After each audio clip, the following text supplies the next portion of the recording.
It's been about 2 months since I left New York for London. I'm still settling to my new flat here, putting up curtains, choosing a couch, all that.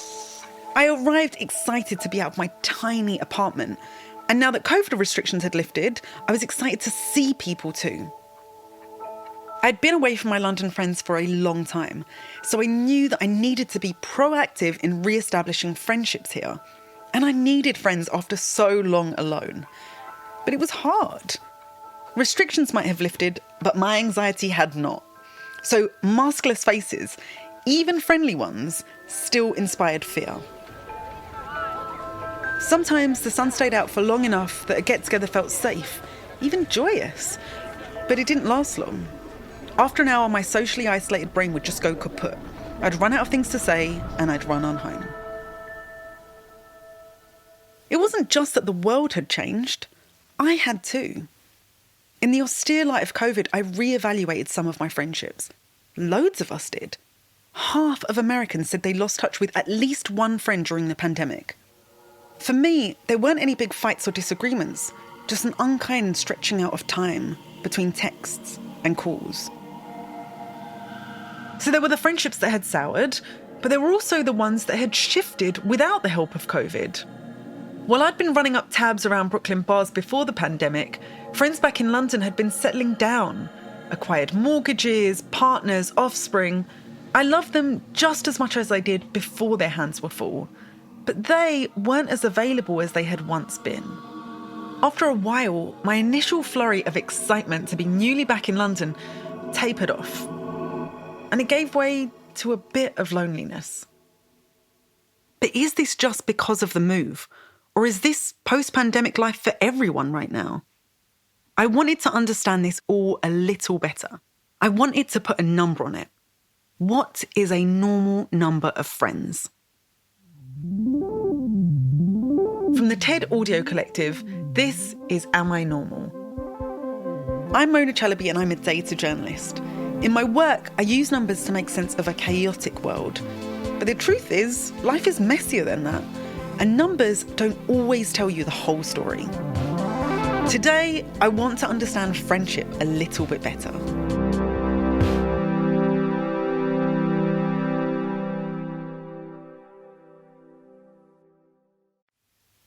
The closest thing I have to a fun day out these days is going to look at curtain fabric with my mum. I am Mona's mum. I used to be a gynecologist and then I switched into family practice or general practice. I worked for more than, just over 20 years and I retired 6 years ago and I'm enjoying my time. Okay. I think all you needed to give was just your name for that one, but that's okay. I do enjoy her company. The thing is, though, I'm not going to go to the bar with her after a rough day. But since the friends I used to go to the bar with are now washing babies' bums at tequila time, I was left with my mum. And so I thought I may as well ask her how motherhood changed her friendships. Did my baby bum ever get in the way of her having a good time? What advice did she have for me about navigating old friendships with new mums? I think you have to accept it. That's a real life. She has her priorities, her husband and her children, not you. Growing up, I don't remember you or Dad having any friends. Literally, people came to the house to visit us for a meal, maybe once a year. We didn't have that many friends. When I got married, I felt I have different commitment. And I started working. I come home tired. I want to look after my family. I was trying to enjoy you and your sister as much as I can. You know the friends that kind of disappeared a little bit while they had kids, while you had kids? Did you feel like those friendships ever came back when me and my sister got older? Yeah, some of them. But I changed when I had my children. You become my world. You don't feel any regret or sadness about any of your friendships that disappeared? No, because those who disappeared, they weren't good friends. The thing is, friend is a big, huge blanket to cover so much. It's like carrying a fruit basket or apple basket with you. You know it was good apple in it, and you're happy to carry it all the way, but then every time you open it because you need to have one, the good ones are no longer good. And so on, you drop some of them on your way to wherever you're going.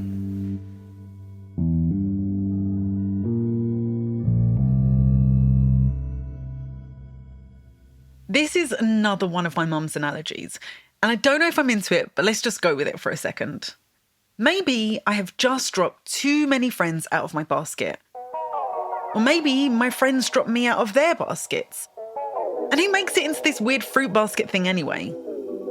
I put this to evolutionary psychologist Robin Dunbar. Can you define what a friend is for me? After 25 years trying to figure this out, I'm not sure I'm any nearer to a clear definition. I think in the end, it's about relationships in general. Those relationships can be people you regularly interact with or have positive feelings for. I mean, ideally, it's both. And the more you interact with them, or the more positive your feelings, the closer the friendship. According to Dunbar, our apple basket of relationships has an average of 150 people in it. This 150 figure is referred to as Dunbar's number. Now, it might seem high, but what Dunbar is looking at is the number of relationships the brain can handle at one time. This includes family, best friends, acquaintances, workmates, even the bartender you know by name. So they're friends of a wide range of types, or as my mum calls it, a big blanket.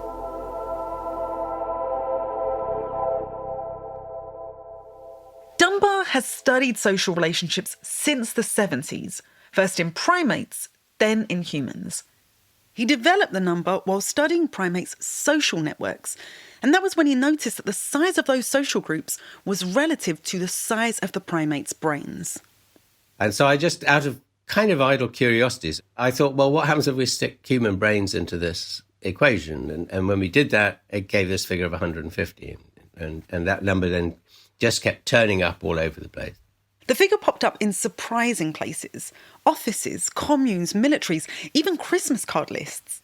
150 is the estimated size of Neolithic farming villages in the Middle East and 11th century Britain. The number of people that you have these kind of relationships of obligation and reciprocity that have a historical depth. At the population level, 150 is very, very consistent.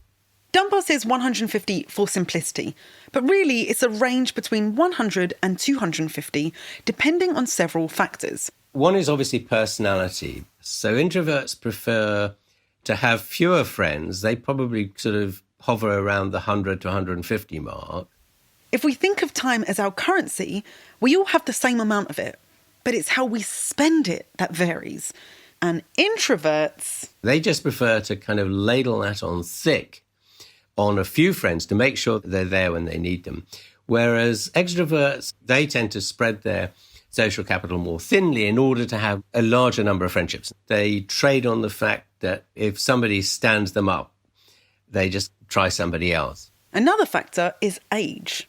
The size of personal social networks over the lifespan increases as you grow through childhood, hits a peak somewhere in the late teens, early 20s, at something approaching about 250.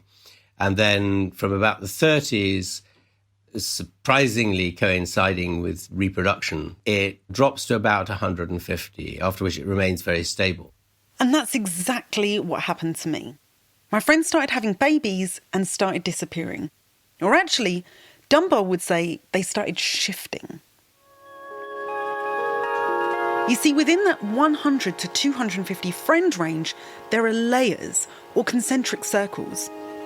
The first layer is about 1.5 people. That often represents your parents or your romantic partner. Then the next layer out is somewhere around about 5.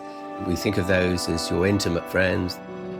The next layer out is 15. Those you might think of as best friends. Then there's a layer at 50, good friends. A layer at 150, just friends.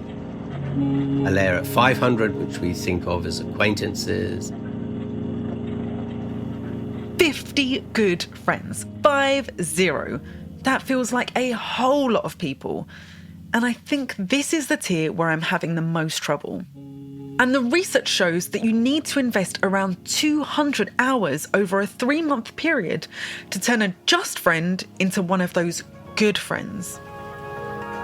Even if it is quicker to turn someone that you already know back into being a good friend, well, if Dunbar's 50 number is right, that is still a whole lot of time maintaining friendships. And I just don't know if I have that kind of time. I feel like I'm kind of stuck between a rock and a hard place here.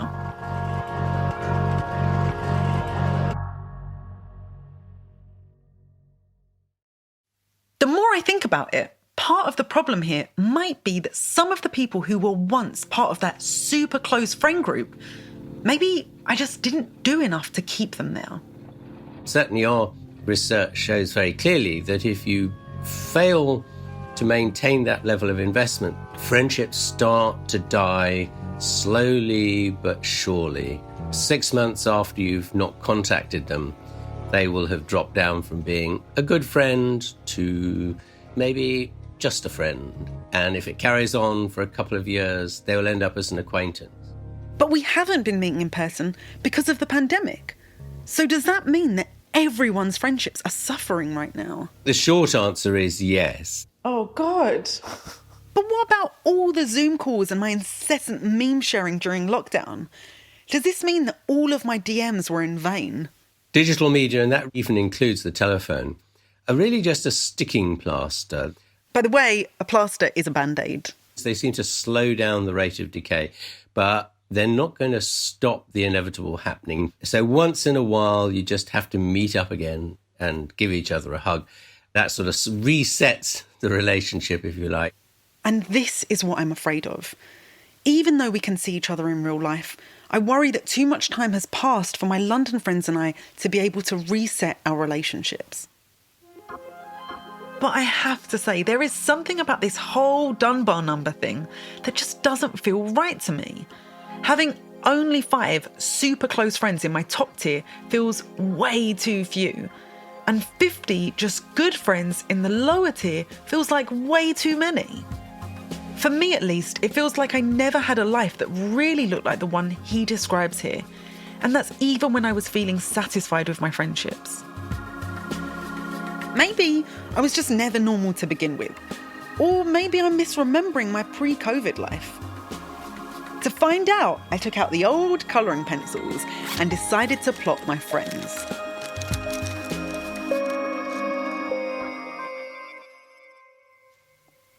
We learned from Professor Dunbar that as humans, we can successfully maintain around 150 friends. Those friends fall into different layers depending on how close they are. So I wanted to see where my friends fall. And if you like, you can try this along with me. Grabbing some paper and some coloured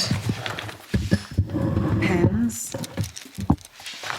I am going to draw a smallish circle about the size of my fist, and then one that's like a few. So I drew a circle that represented my innermost friends and put in their initials, and then there was the next circle out, some more initials, and the next circle out beyond that. I'm actually going to write my sister down. Who else? In touch with regularly. God, there's so few people in New York. Most of them were elsewhere. I'm just going to move on to the next category because I am struggling a little bit. So the next. It feels so shocking to me that some people didn't immediately come to mind when I love them so deeply. In fact, I had to go into my phone to remind myself of the people I'd been texting recently. Funny that I am revising occasionally my innermost circle. You would have thought those are the people that it's impossible to forget. And it's I used a standard letter-sized piece of paper, and honestly, I wish I'd had a whole whiteboard. The thing turned into such a mess. Okay. Basically, the thing that I'm taking away from this is that there are 2 friends that were in the middle who I've fallen out with over the space of the past year, which is quite significant to have lost 2. But I guess the thing that is interesting is that since they have left, two people who were in an outer circle have moved in. You know, you can think about the number of friends in the abstract in terms of data and statistics and the Dunbar number. But then there's like staring at a sheet of paper with the reality of your friendships on it. And that feels different because this isn't just a tally, there are names that I'm looking at in front of me. So I asked Professor Dunbar what all his research taught him about his own friendships. It is the nature of social networks, particularly the friendship component, that they turn over with time. We don't retain the same friends throughout life. It's a very, very, very small number of people that we retain as lifelong friends. When I took a closer look at my friend data, I realised that I have 9 super close friends, which is way more than this Dunbar average of 5. So I'm friend rich.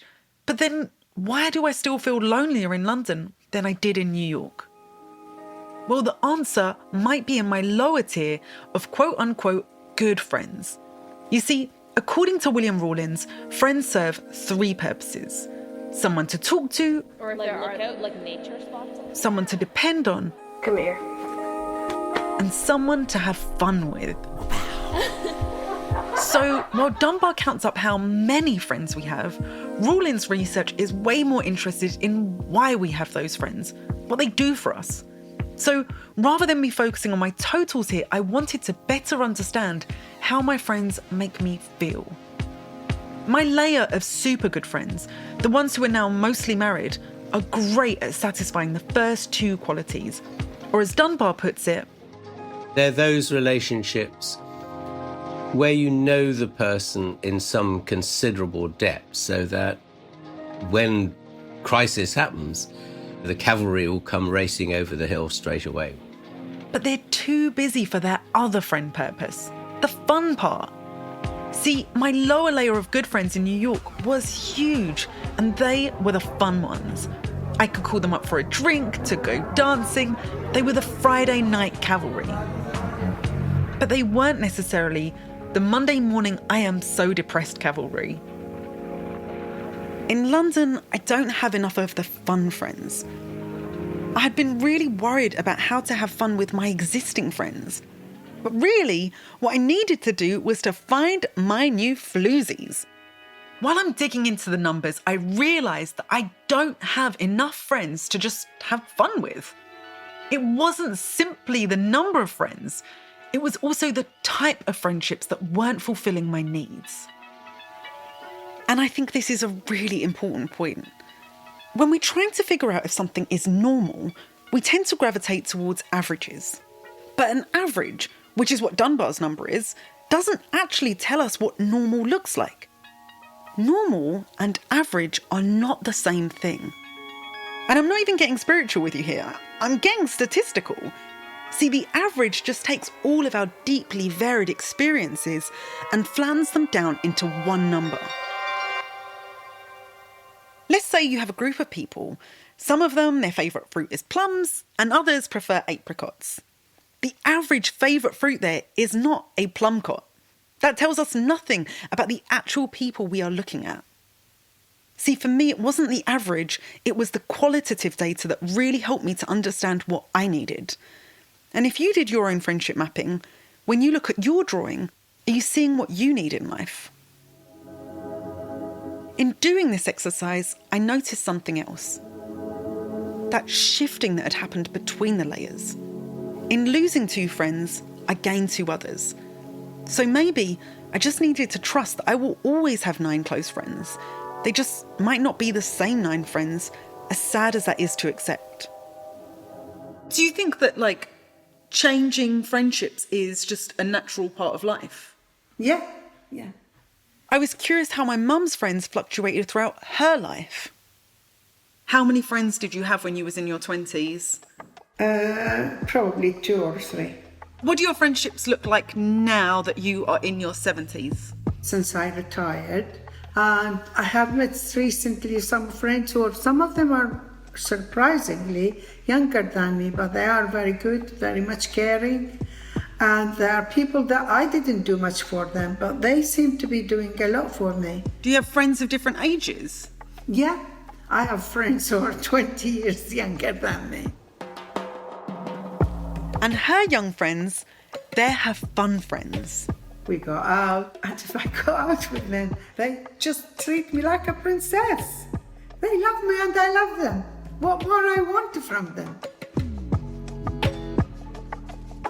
My mum has her fun friend cavalry. I just need to build that back up in London for myself. It's going to take a while.